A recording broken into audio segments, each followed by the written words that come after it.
मला माहीत नाही माझे किती व्हिडिओ होतील घरगुती वायरिंग संदर्भातील किंवा वायरिंगच्या संदर्भातील किंवा तुम्ही काही ठिकाणी वायरिंग करता त्या संदर्भात माझे किती व्हिडिओ होतील मला माहीत नाही. पण माझे जे काही व्हिडिओ होतील ना ते तुम्ही तुमच्या आसपासच्या कोणी इलेक्ट्रिशियन आहे, इलेक्ट्रिशियन आमचे बंधू वगैरे असेल त्यांनासुद्धा नक्की दाखवा. जे कॉन्ट्रॅक्टर लोक आहेत त्यांनासुद्धा नक्की दाखवा.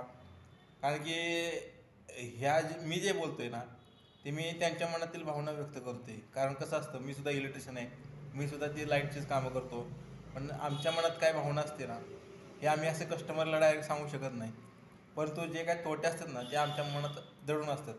आम्ही बोलू शकत नाही का, तर त्यातून आमचं नुकसान होतं का, तर जे घरगुती वायरिंग किंवा काय एखादं जे काम आहे जे मी तुम्हाला सांगतो आहे त्यातून आम्हाला पैसे जास्त मिळत असतात, कॉन्ट्रॅक्टरला पैसे जास्त मिळत असतात, पण कस्टमरचं नुकसान होत असतं. पण पैशाच्या हव्यासापोटी आम्ही बोलत नाही. तर मी जे तुम्हाला सांगतो ना ते रिॲलिटी सांगते आणि ते तुम्ही नक्की ऐका आणि त्या गोष्टी तुम्ही प्रत्यक्षात अवलंब करा. जर तुम्ही आत्ता काय करत असाल नवीन प्रोजेक्ट तर थोडं थांबा आणि पूर्णपणे माझा जो सल्ला आहे तो माझा सल्ला ऐकून तुम्ही तेव्हा पुढं प्रोसेस करा. एवढंच मला सांगायचं आहे. हात जोडून विनंती आहे.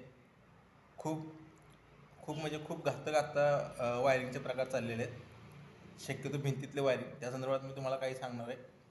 नक्की ऐका आणि नक्की शेअरसुद्धा करा. माझ्या चॅनलला लाईक करा, शेअर करा, सबस्क्राईब करा, बेलचं बटन दाबा जेणेकरून माझे कोणतेही व्हिडिओ आले तर तुम्हाला ते पहिल्यांदा लगेच समजते. धन्यवाद.